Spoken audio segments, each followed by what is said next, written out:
Hello, this is Dr. Harriet Fraad with Capitalism Hits Home, brought to you by Democracy at Work. Today, I want to address two questions.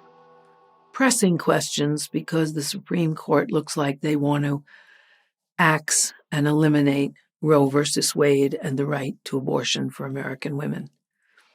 I want to ask the question, what is gender? And then I want to address just why it's such a hot button issue today.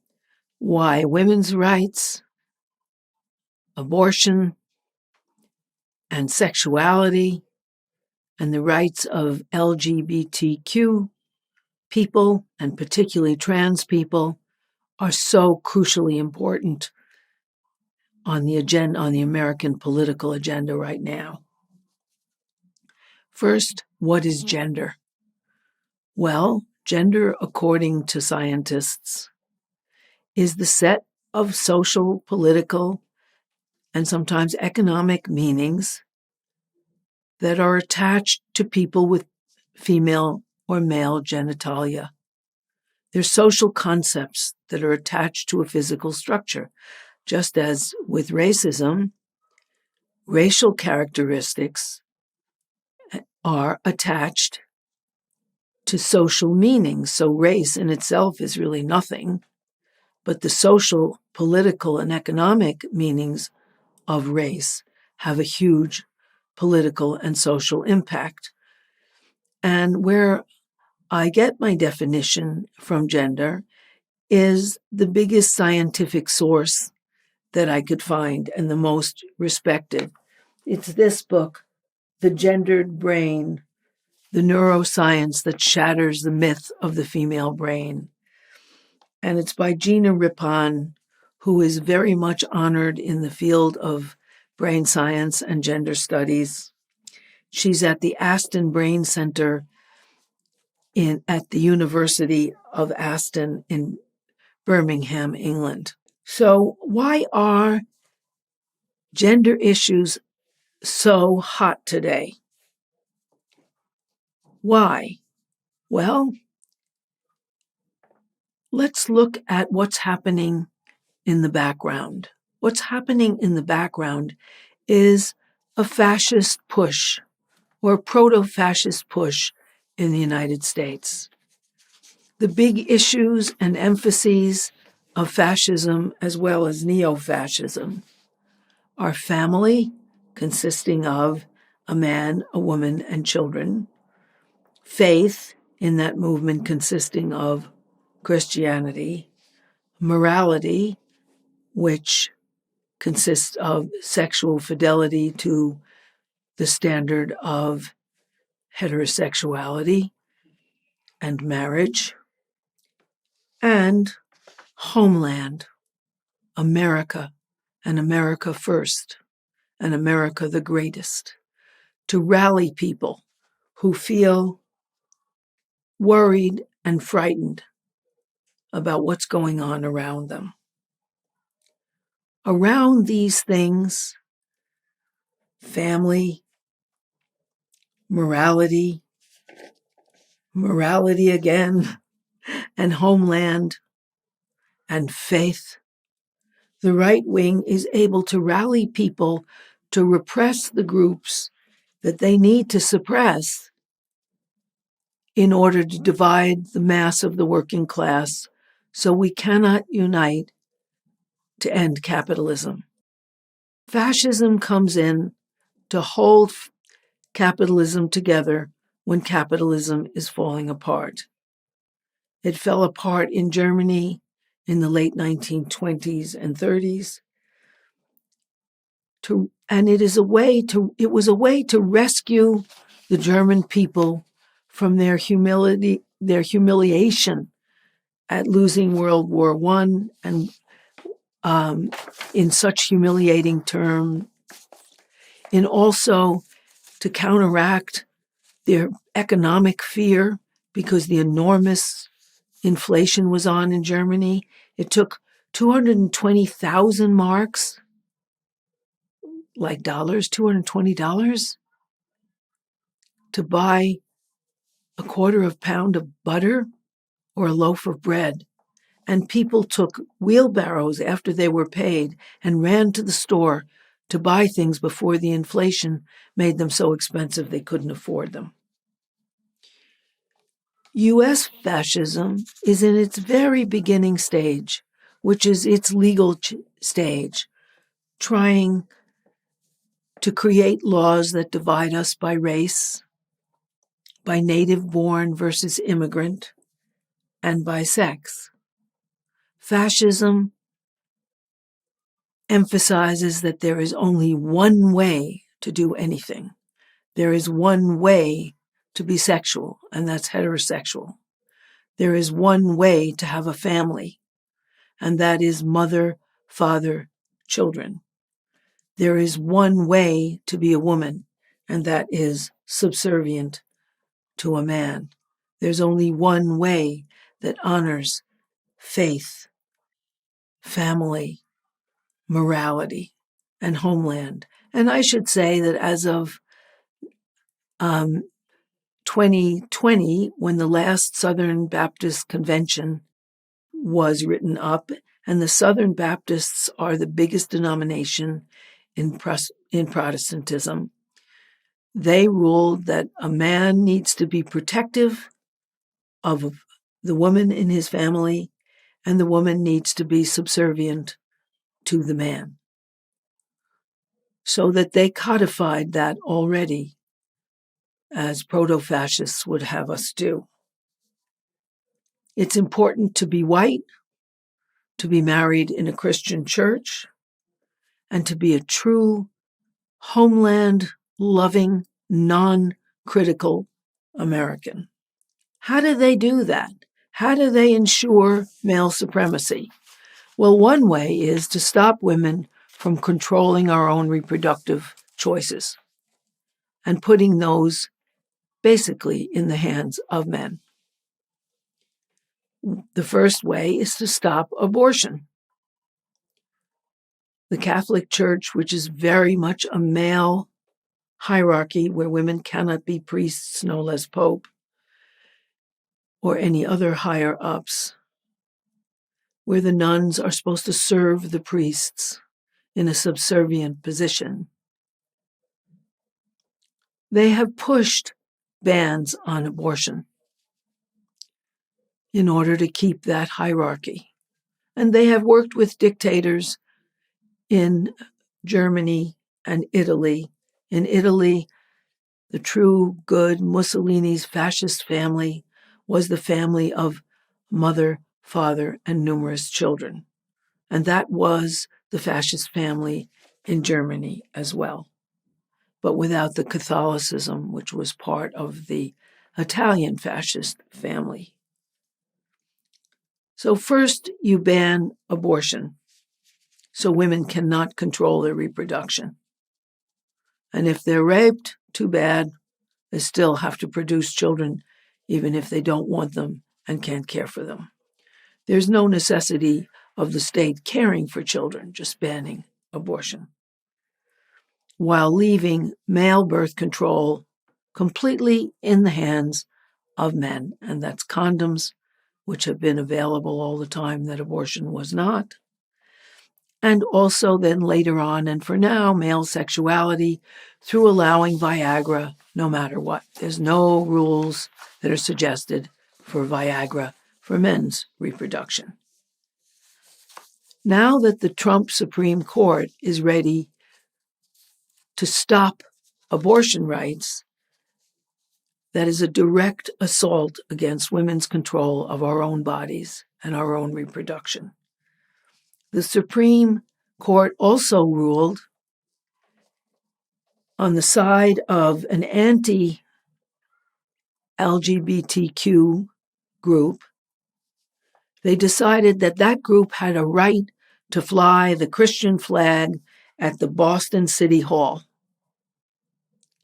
That's part of the legal basis of fascism, because now we're in the legal phase of interrupting the usual legal processes like elections and changing the law and spreading our country with right-wing fascistic judges, something that we have been doing under the Republicans for a long time.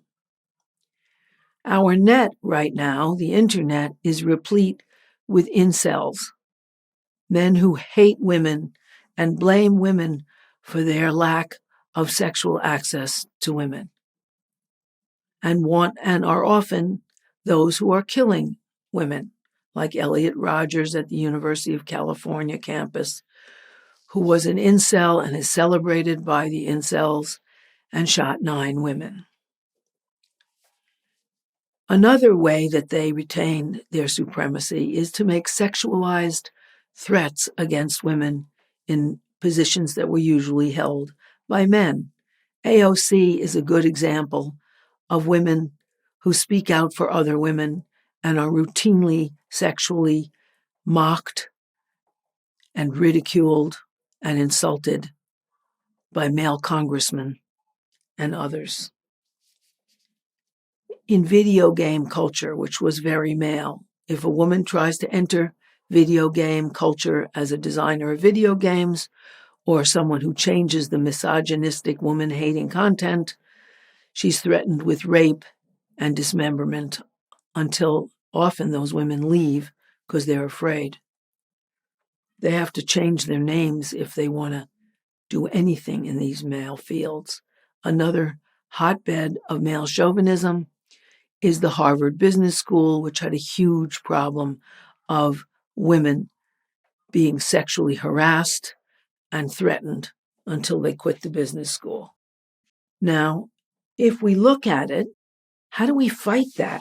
How do we fight this very successful misogynistic culture in the United States?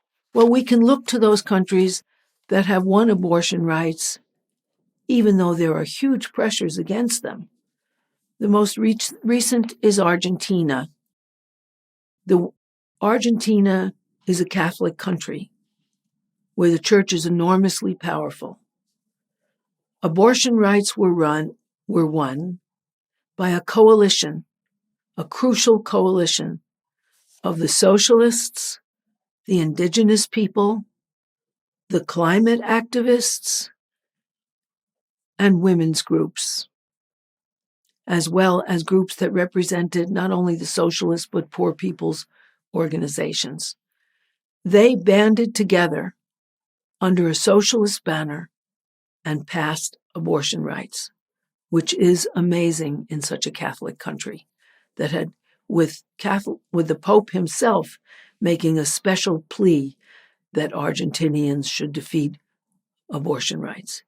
He and the Catholic Church and the right wing was overruled.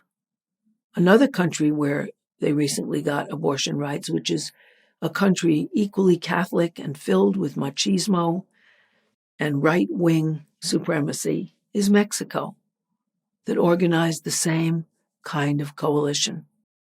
Another is Chile, where a socialist recently won and affirmed women's reproductive rights, as well as the rights of LGBTQIA activists. That was a very powerful coalition that he made in Chile, Boric. The same idea, indigenous people, women, poor people, socialists, and climate activists uniting. The United States has all those groups, but we haven't united, which is one of the reasons that the right wing is gaining and we are not gaining as we should. We need a socialist coalition here in order to win all our rights back, because the basic premise of this proto-fascism is that there is only one way to do everything, and the one way to be sexual is to be heterosexual. And in a family, a Christian family, with a man, a woman, and children, they affirm that this is the natural way, the way of God, and that anyone who wants to do anything different is an enemy not only of the state, but of God himself. And under that flag, they can persecute all the people in the LGBTQIA groups, and particularly trans people who are trying to change their, quote, natural God-given body. And so we are all united as people who can be victimized by this proto-fascism in its legal phase. And what will save us is what saved the Chileans. The United States supported a horrible dictator, Pinochet, which reinforced the Catholic Church. He reinforced women's inferiority. He reinforced the inferiority of Black and brown people. He reinforced the hierarchy that allowed workers to be horribly exploited.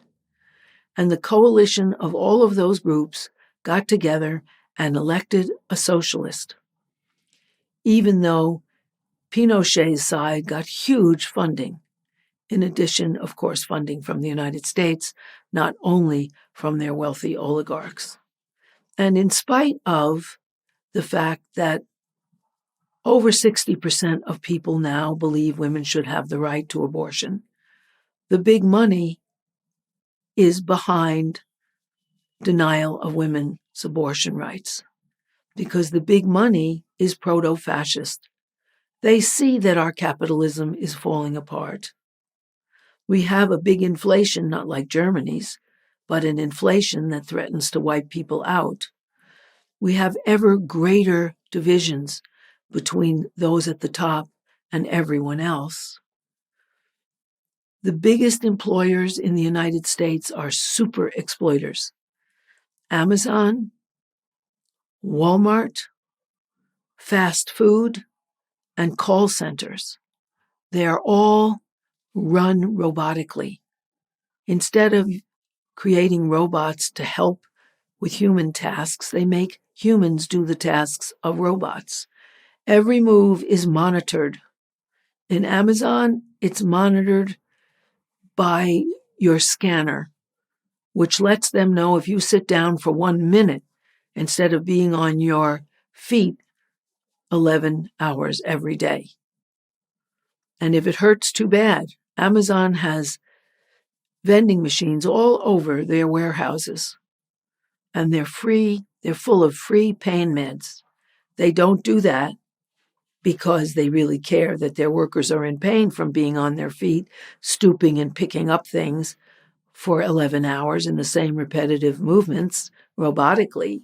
They care because the lines for medical care were so long they were impeding production. And so they put the free vending machines for pain meds like Advil and aspirin all over the warehouses. They are subsidizing proto-fascism here as capitalism falls apart, as we have lost the last 3 wars in Vietnam, in Iraq, and in Afghanistan, and been treated in each case to watching American helicopters jammed with Americans escaping because they lost the war. We also have an inflation. It's at 8%, not at over 100% or hundreds of percentage points the way it was in Germany. But we have an inflation that wipes out what little savings people could manage. We have a mass of ever more desperate, poor people who have jobs that are insulting, degrading, and poorly paid. We also have 20 million people who had a walkout, who left the labor force. I'm sure they have other ways of making a living, but they left the formal labor force, and they left the abusive conditions. We also have a youth that is angry because their prospects are far dimmer than those of their parents.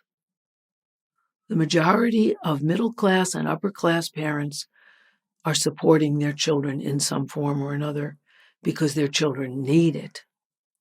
We have college graduates who can't get a job to pay back their enormous debt. College debt is now even outstrips credit card debt in the United States. So young people are saddled with debt that they have to pay off while having inferior jobs at lower pay. And so capitalism here is in a crisis. It's fighting for its power. One of the reasons that the United States is so heavily subsidizing the war in Ukraine is because, as Lloyd Austin, our Secretary of Defense, said, we want to use Russia to cripple the Russian-Chinese alliance. So they're sacrificing those Ukrainian people with the leader we put in once the CIA dumped the Russian leader, Zelensky, who is sacrificing his country, which is going to be rubble, and much of it is already, and its people, thousands of whom have died, in order to fight America's geopolitical agenda, to weaken the China-Russia connection, because Russia's economy is growing by leaps and bounds, while ours doesn't grow. China's health is improving, while the United States has lost more people per capita than any other nation in the world. China was a much poorer country than we. However, they have, and even U.S. figures reconfirm this, they have lifted 880 million people out of poverty as more and more Americans slide into poverty. And we are fighting China through Russia, because Russia has more advanced military. China has people and industry and tech. And that's a dangerous alliance for the U.S. dominance of the world. And one of the battlegrounds of the fight for capitalism protected by fascism, I like to look at it this way.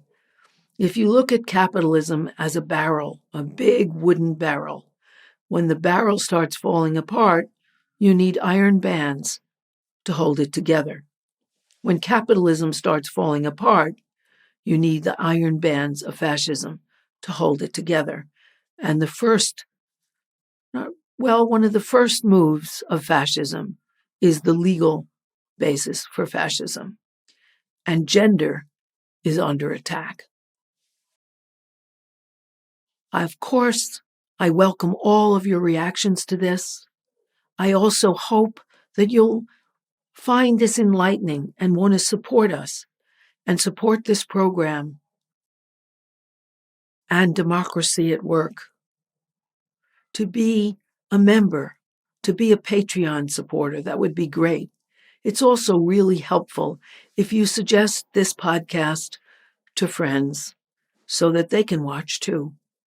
Thank you all. Take care. Be strong and safe and militant. Goodbye.